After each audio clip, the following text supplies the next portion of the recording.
오늘 이 첫 번째 예배가 올해 한 해 끝날 때까지 또 하나님 나라 가는 그날까지 지속되어지기를 원합니다. 오늘 성시 교도 시간에 1월에 드리는 우리의 기도라는 제목으로 함께 기도를 드리는데요. 한번 펴보시겠습니까? 전반기 설교의 주제가 기도와 관련된 부분입니다. 그래서 계속 설교도 할 터인데요. 우리가 함께 예배하는 성도님들의 신앙의 연륜이 각양 다릅니다.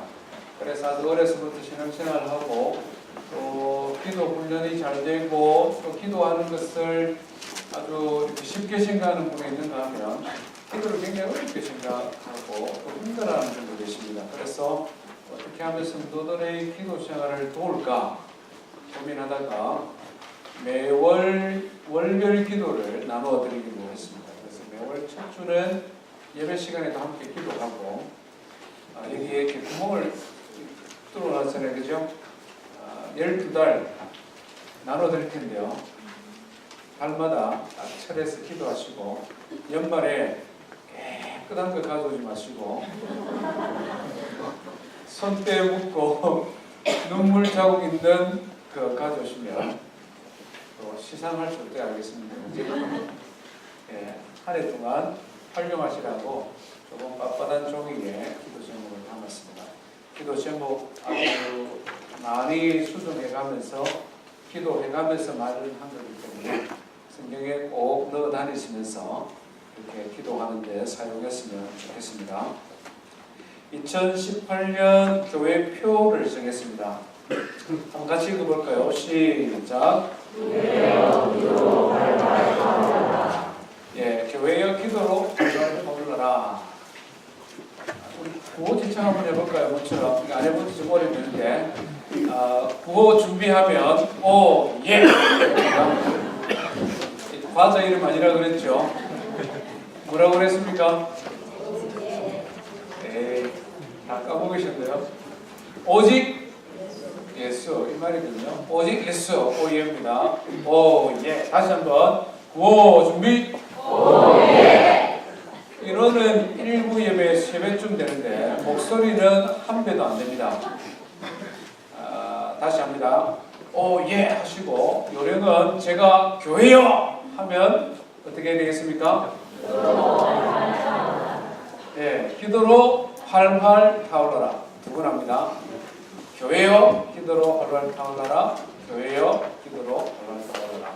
자, 다시 한번 우리 마음을 새롭게 하면서 구호 지창 한번 하겠습니다. 구호 준비. 오예.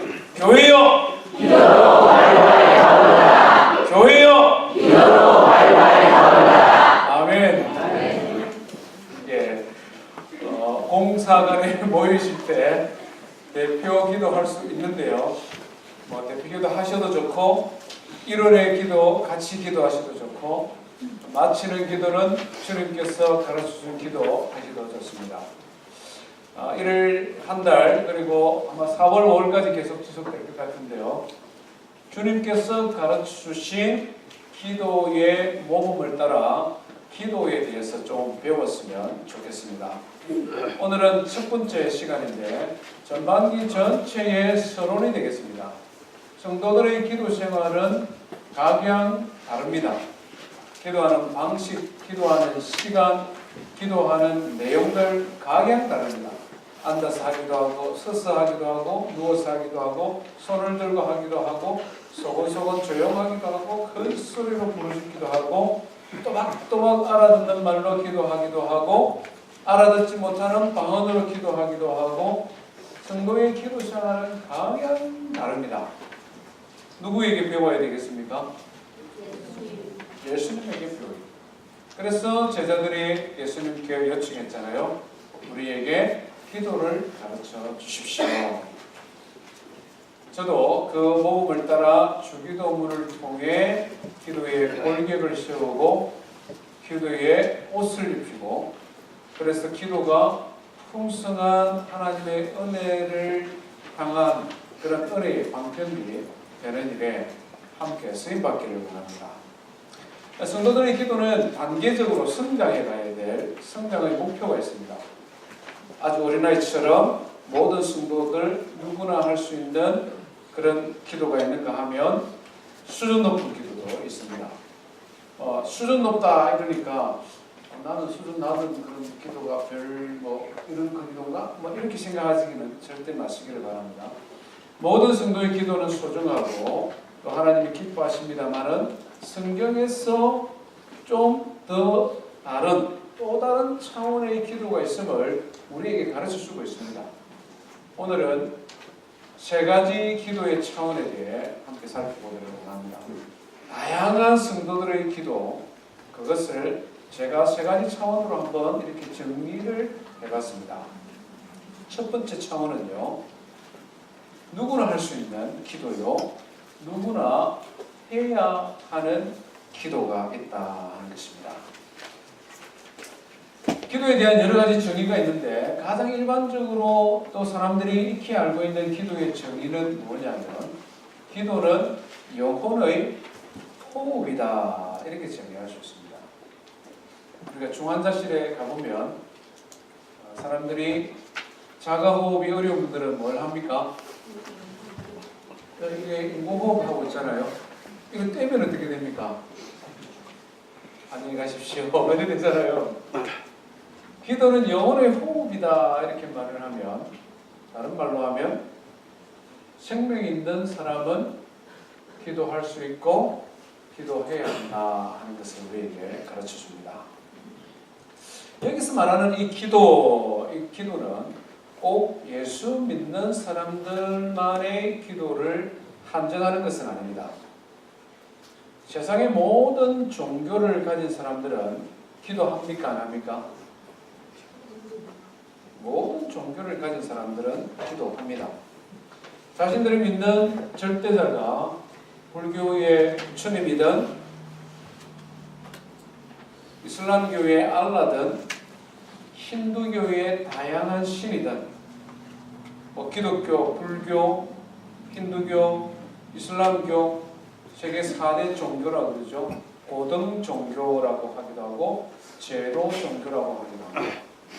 이런 모든 종교에서는 기도 생활을 그들의 종교 생활의 굉장히 중요한 가치 중에 하나라고 생각하고 가르치고 있습니다. 불교, 이슬람, 힌두교 이런 대표적인 종교인들만 기도를 하느냐 하면 제도화되지 않은 종교들도 있지 않습니까? 예를 들면 아메리카 인디언들, 종교라고 말을 붙이기는 어렵지만 이분들도 기도하죠. 자기들의 조상신을 향해 기도하기도 하고 만물, 만신을 향해 기도하기도 합니다. 아프리카 토인들도 기도하죠. 자기 집 안에 조상의 뼈를 묻어넣고 조상신에게 주로 기도를 많이 합니다. 아마존 밀림에 살아가는 원주민들도 기도합니다. 그들은 다양한 대상을 두고 기도하기도 하는데요. 큰 곰을 두고 기도하기도 하고 나일강에 돌아다니는 무시무시한 악의 영을 위해서도 기도하기도 합니다. 심지어는 무신론자들도 기도합니다. 재미나는 통계인데요. 2004년에 한 연구에 의하면 무신론자들의 30% 정도가 가끔 기도한다. 17%는 규칙적으로 기도한다. 좀 재밌잖아요. 무신론자들은 누구에게 기도할까요? 재밌습니다. 하여튼 통계에 의하면 신이 없다, 나는 신이 없습니다 라고 설문조사에 응한 사람들 중에 30%는 가끔 기도한다. 17%는 규칙적으로 기도한다. 이런 것이 우리에게 보여주는 너무나 분명한 한 가지 사실이 있는데 그것은 사람은 기도한다는 것입니다. 인간은 기도합니다. 다른 존재들에 비해서 인간은 기도하는 것이 본능에 가깝다 하는 것입니다. 짐승들 중에 기도하는 짐승들 보셨습니까?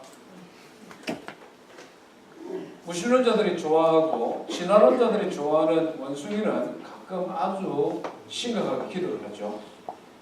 창문가에 딱 앉아서 저기 떠오르는 달을 보며 내일은 맛있는 음식 주세요. 이 원숭이들이 기도하죠, 그죠? 기도 안 합니까? 기도 안 하죠. 아무리 사람 닮았다고 거기서 진화했다고 억척들을 부리지만 너무나 분명하게 너무나 선명하게 차이점은 짐승들은 기도를 안 합니다. 사람 외에 다른 피조물 가운데 기도하는 존재는 없다 하는 것입니다. 왜 사람은 기도할까요? 그러면? 왜 사람은 기도하겠습니까? 이렇게 지혜롭고 이렇게 똑똑하고 이렇게 능력이 있어서 모든 만물들을 지배하고 다스리는 능력이 있는 인간이 왜 기도합니까? 영적인 존재이기 때문에, 하나님 마음에 심어줄 수 있기 때문에. 성경적인 대답은 너무 쉽습니다. 하나님께서 그렇게 만드셨기 때문에. 누가 뭐라고 많은 이유를 이야기할 수 있습니다. 다른 종교에서, 다른 고등 종교에서 사회학자들이, 인류학자들이 왜 인간은 기도하는가 다양한 의견들을 제시할 수 있습니다. 무신론자들이 뭐라고 말하는지 굉장히 궁금합니다. 진화론자들이 뭐라고 말을 할지 사실 좀 호기심이 있습니다. 물질에서 진화하여 세상이 창조되었다고 믿고 주장하는 그분들이 왜 인간은 기도하느냐, 거기에 대하여 뭐라고 답변하는지 굉장히 궁금합니다. 성경은 너무나 분명하게 말씀하는데요. 하나님께서 사람을 그렇게 구별되게 만드셨다는 거예요. 창세기 1장 26절, 27절 보면 하나님께서 천지 만물을 만드시고 마지막 날 사람을 만들 때 우리가 우리의 형상을 따라 우리의 모양대로 사람을 만들자. 하나님께서 이렇게 말씀합니다. 다른 모든 만물을 지었을 때는 그런 말씀 안 하셨거든요. 말씀으로 창조하셨는데 사람을 만드실 때는 우리가 우리의 모양을 따라 우리의 형상대로 사람을 만들자. 하나님의 모양과 하나님의 형상이 뭐냐? 하나님 우리 사람처럼 생겼다는 말입니까? 하나님께 우리처럼 이런 모양으로 생겼다는 말씀이냐? 창세기 2장 7절에 가면 하나님의 모양과 하나님의 형상을 따라가 의미하는 것이 무엇인지를 조금 더 구체적으로 보여주는데 창세기 2장 7절을 보면 하나님이 뭐라고 말씀하십니까? 흙으로 사람을 만드시고 그 코에 무엇을 불어넣으셨다? 생기를 불어넣으시니 사람이 생명이 된지라. 성경이 이렇게 표현합니다. 하나님께서 사람을 다른 피조물과 구별하신 가장 핵심적인 것은 사람의 코에 하나님의 영을 불어넣으셨다는 것입니다. 그래서 사람은 영적인 존재이요. 그래서 사람은 하나님의 영을 나누어 가진 자로 하나님을 추구하게 되어져 있다. 하나님을 찾게 되어져 있다. 하나님을 향하여 나아가고자 하는 마음의 소원을 하나님께서 심어 주셨다. 그래서 사람은 기도하는 것입니다. 이 일반적인 기도다 하는 것이죠. 그런데 기독교 신앙에 있어서 기도는 거기에서 한 걸음 더 나아갑니다. 단지 막연한 신, 누군지 알지 못하는 신, 조상신, 이런 신이 아니라 하나님을 향하여 나아가고 하나님께 기도하도록 우리를 만드셨는데 예수 믿는 우리에게는 그 하나님을 아버지라 부를 수 있도록 하나님을 아버지라 부르면서 기도하도록 우리를 만들어 주셨다는 것이죠. 이 놀라운 사실입니다. 우리 성경 한번 보여주십시오. 요한복음 1장 12절 말씀 한번 같이 읽습니다. 요한복음 1장 12절입니다. 시작. 영접하는 자 곧 그 이름을 믿는 자들에게는 하나님의 자녀가 되는 권세를 주셨으니. 예수 그리스도를 믿을 때, 예수 그리스도를 믿고 하나님의 자녀가 되었을 때 우리는 하나님을 아버지라 부를 수가 있습니다. 옛날에는 하나님을 아버지라 부를 수도 없었고 뭔가 어색했는데 예수 믿고 나니 하나님을 아버지라 부를 수 있게 되었어요. 왜 이게 가능하고 어떻게 이게 가능했을까? 왜 이것이 특권이 될까? 권세라고 했잖아요. 하나님을 아버지라 부르는 것이 이게 왜 권세일까? 로마서에서는 이걸 조금 더 구체적으로 설명합니다. 로마서 5장 15절 한번 같이 읽어볼까요? 같이 읽습니다. 시작.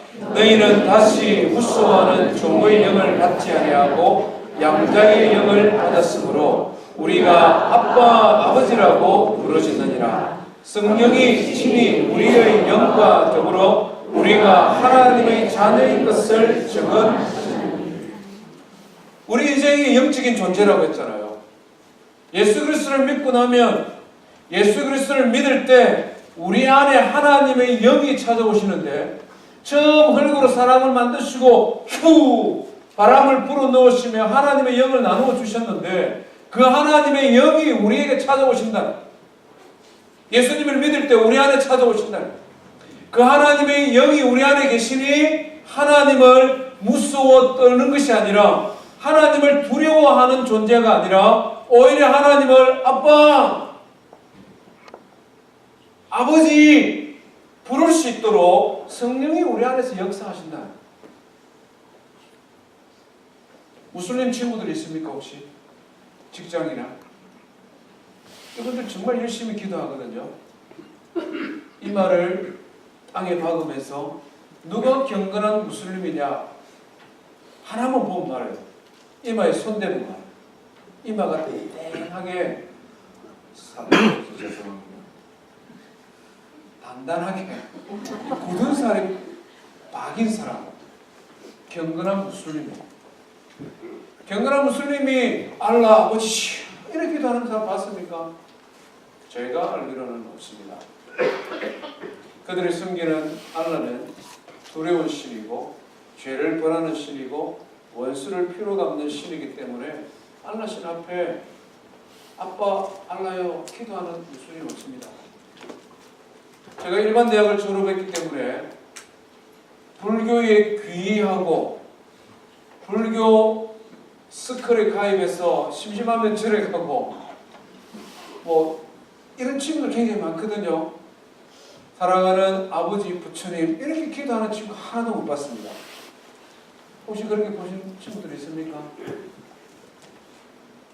절에 많이 다니는 절바지 입고 다니는 할머니가 부처님 앞에 기도하면서 사랑하는 아빠 부처님 이렇게 기도하는 거 보셨어요? 우리 인생은 죄악된 인생입니다. 본능적으로 우리가 죄인인 줄 알아요. 그래서 경건한 종교인이면 경건한 종교인일수록 자기가 예배하고 자기가 경배하는 절대자 앞에서 자신의 죄인됨을 보게 됩니다. 그래서 그 앞에 자기의 죄를 빼게 하게 되어 있죠. 그 절대자 앞에서 당신은 절대자요 나는 죄인입니다. 죄 용서를 구하고 구원을 구할 뿐이지 그 절대자를 향하여 당신은 나의 사랑하는 아버지입니다 나아갈 수 있는 종교는 없습니다. 그렇게 되어 있어요. 그런데 예수님을 믿는 사람들은 두려워하는 마음도 있지만 하나님께서 우리에게 주시는 본질적인 마음은 변화되어진 마음은 하나님을 사랑하고 하나님을 다정하게 아버지라고 부를 수 있는 영을 우리 안에 주셨다는 것입니다. 그래서 이것이 특권이라는 것이죠. 그래서 이것이 권세라는 것입니다. 로마서 8장 25절 이후에는 좀 더 분명하게 말씀하죠. 성령이 우리의 연약함을 도우시나니 우리가 마땅히 기도할 바를 알지 못하나 오직 성령이 말할 수 없는 탄식으로 우리를 위하여 친히 간구하십니다. 심지어는 나는 예수 믿었습니다. 세례도 받았습니다. 그럼에도 불구하고 내 행위를 보니까 아직 구원 못 받은 것 같아요. 구원의 확신이 아직 없습니다. 어떻게 내가 그 하나님 앞에 아버지라고 부를 자격이 있습니까? 막 이러는 사람들 있다는 말이에요. 그런데 성경이 우리에게 가르쳐주는 구원은 그런 사람들의 마음 안에서 성령께서 말할 수 없는 안타까움으로 우리를 위해 기도하고 계신다. 혹시 지금 예배하는 성도님들 중에 세례도 받았는데 아직 하나님을 아버지라 부르기에는 뭔가 어색하고 내 자신을 바라볼 때 내가 아직도 완전해지지 못한 죄인인데 어떻게 내가 구원을 확신을 받을 수 있느냐, 그렇게 생각되시는 분들 계시죠?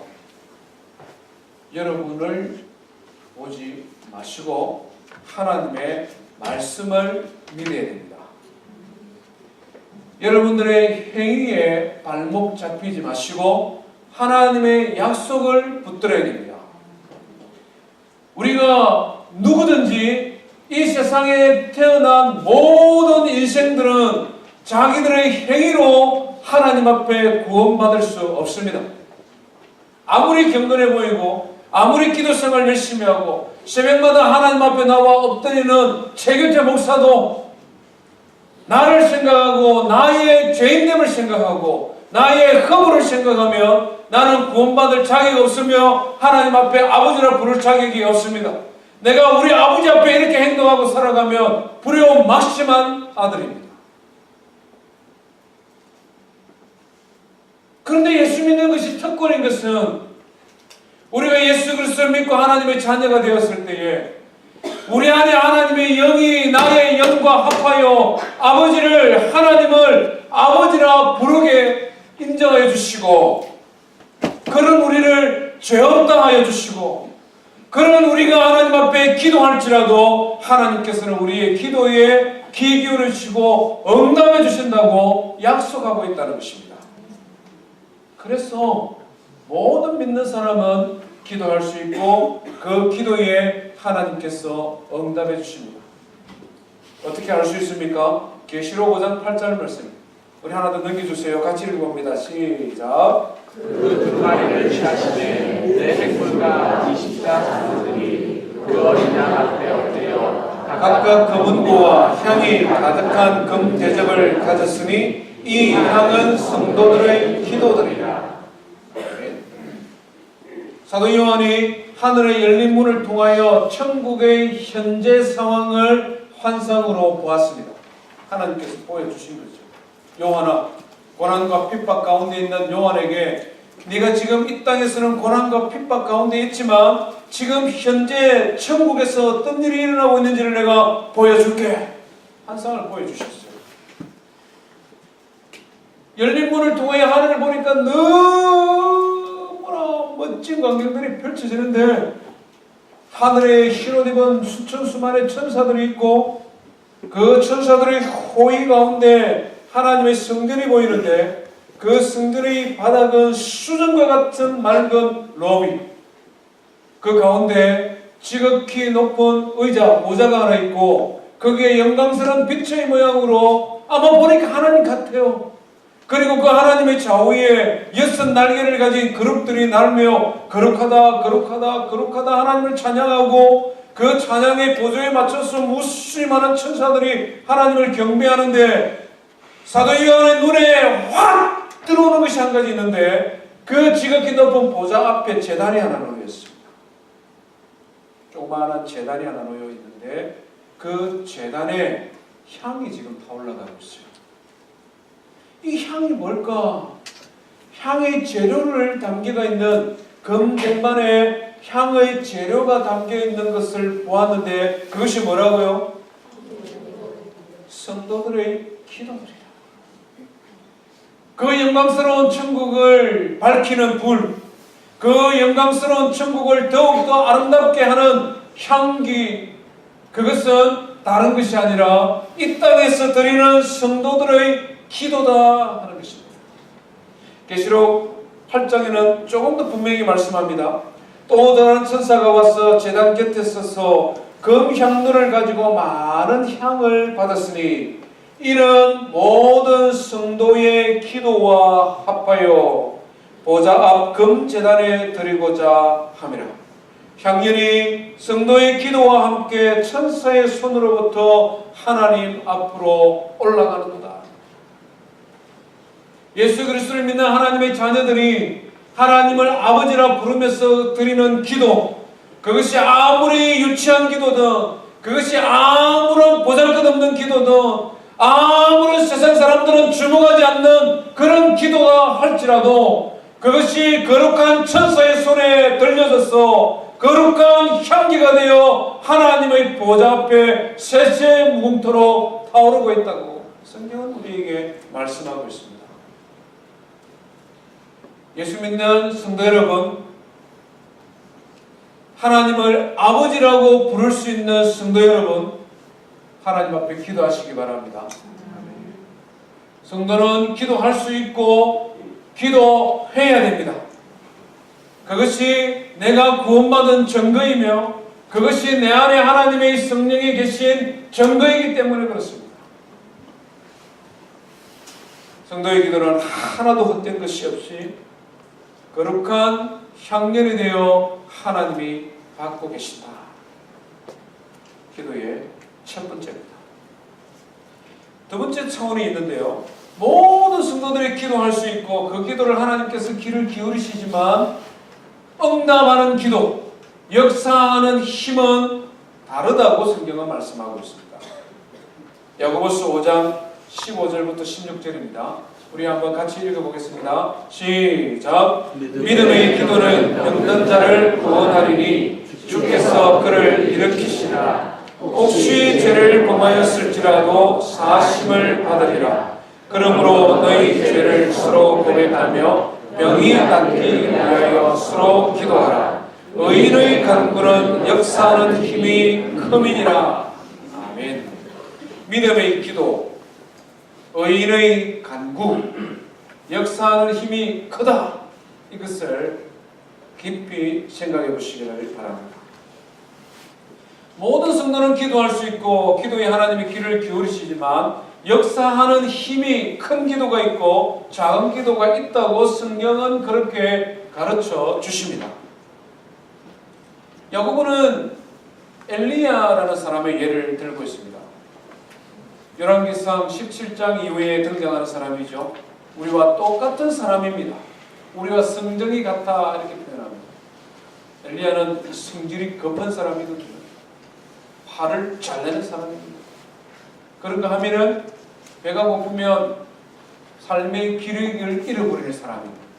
배고프면 하나님 됐습니다. 여기서 죽겠습니다. 이런 사람이 엘리야예요. 로뎀나무 아래서 배고프니까 여기서 죽겠습니다. 투정 부리는 사람. 이세벨이라는 여자가 계속 압박하고 추적하고 박해를 하니까 저 헤롯산에 도망가서 하나님 좀 보여주십시오.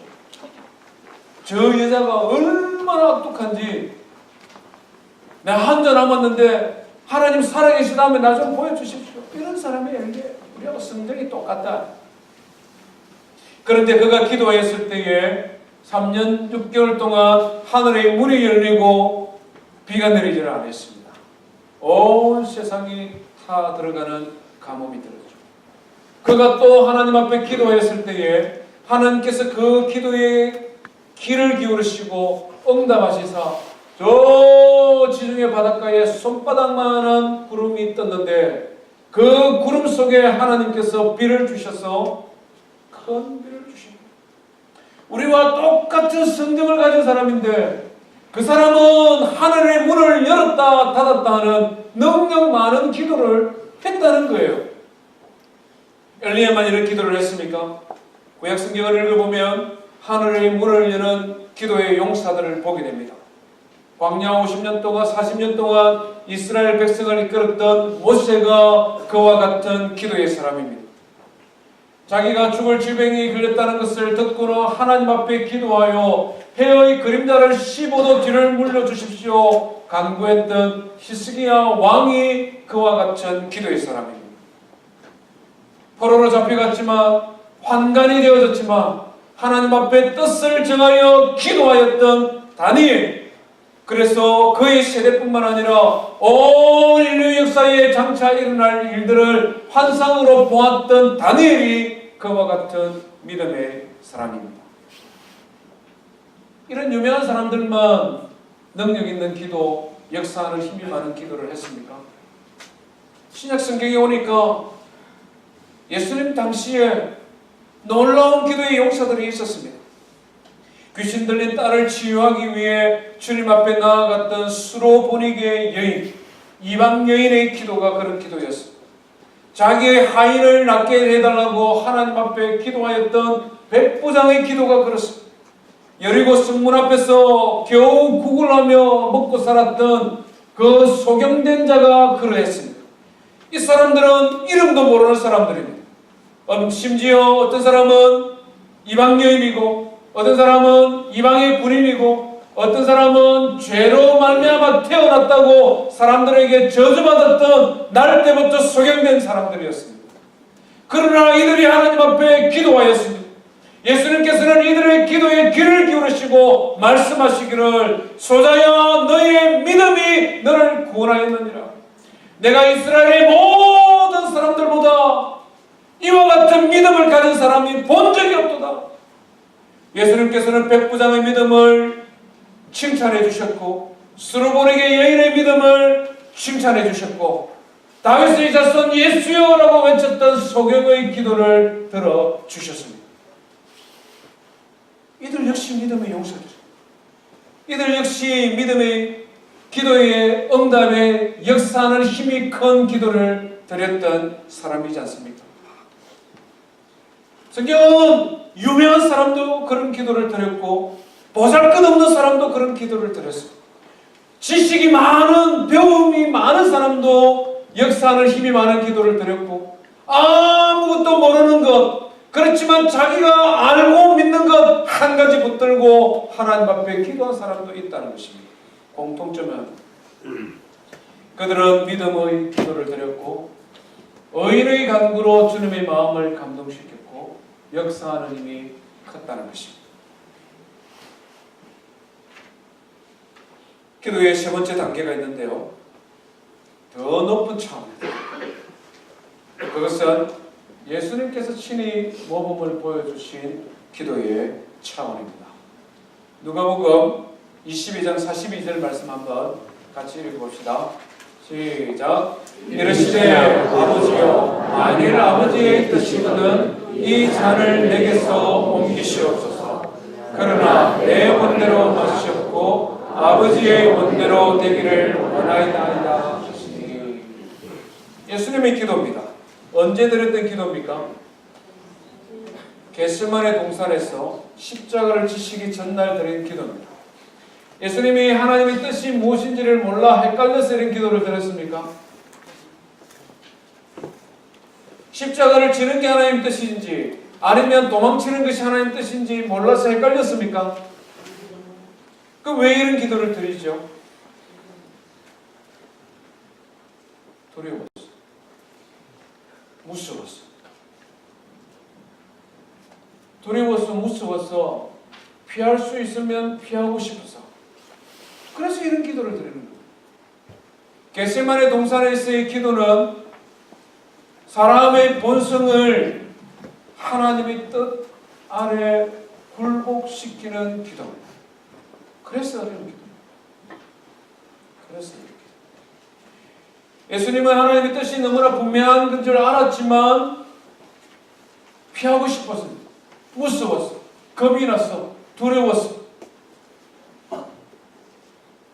그래서 한 번, 두 번, 세 번 기도하다가 마침내는 나의 본성, 나의 두려움, 내가 소중한 것을 내려놓고 하나님의 뜻을 받들 수 있었다는 것이죠.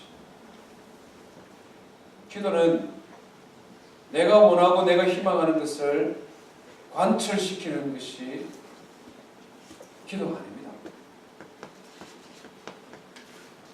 기도는 내 하고 싶은 것을 하기 위해 하나님을 설득하거나 하나님을 사로잡아서 타협해서 딜해서 나의 뜻을 관철시키는 것이 기도가 아니라는 것입니다. 오히려 내가 하고 싶은 것 따로 있고 그것이 내가 보기에 더 좋고 그것이 나에게 훨씬 유익한 것인 줄 알지만 하나님 뜻이 아니기 때문에 내려놓고 포기할 수 있도록 돕는 것이 기도입니다. 왜 우리가 이렇게 기도해야 되죠? 왜 우리 본성을 거스리는 우리 뜻을 포기하는 기도를 하나님 앞에 드릴 수 있어야 됩니까?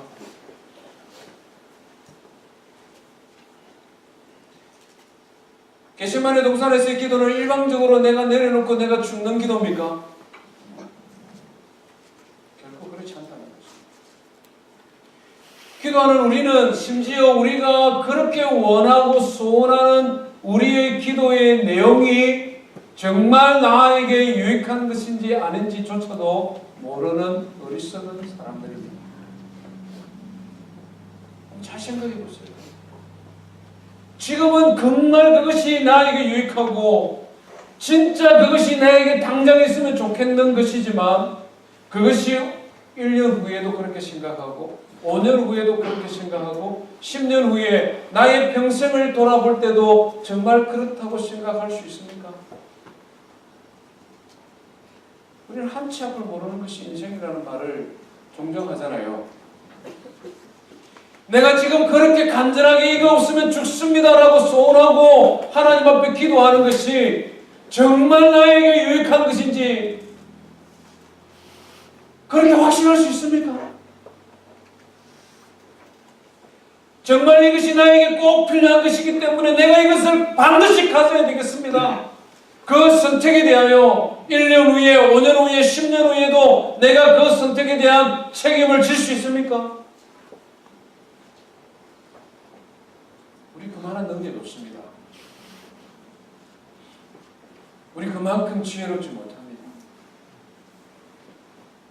우리는 그만큼 지혜롭지도 능력 있지도 못합니다. 우리 하나님은 어떤 분이십니까?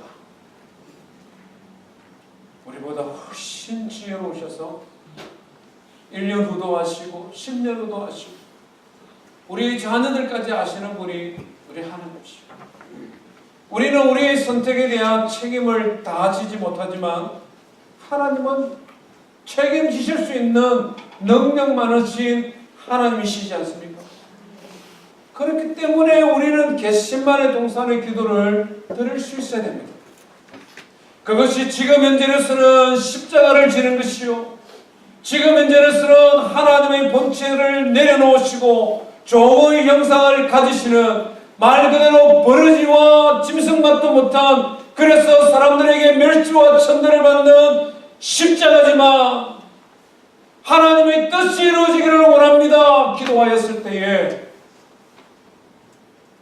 살아계신 하나님께서 예수 그리스도를 생명의 권세를 다시 회복시켜 부활하게 하시고 지극히 높으신 하나님의 보좌 우편에 앉히사 하늘과 땅의 모든 권세들로 하여금 주 예수 그리스도 앞에 무릎 꿇게 하셨느니라. 빌립보서 2장에서 우리에게 말씀해주고 있지 않습니까? 심지어 겟세마네 동산에서의 기도조차도 우리에게 좋은 것 주시는 하나님 아버지의 기도라는 것입니다. 우리는 능력 큰 기도의 사람이 될 뿐만 아니라 겟세마네 동산에서 하나님의 뜻을 구할 수 있었던 주님의 기도를 본받는 사람이 되어야 되겠습니다. 오늘 기도의 세 가지 차원을 살펴보았습니다. 누구나 기도할 수 있고 아버지 하나님이라 부르며 기도하는 것은 우리에게 주신 하나님의 특권입니다. 기도하기를 원합니다.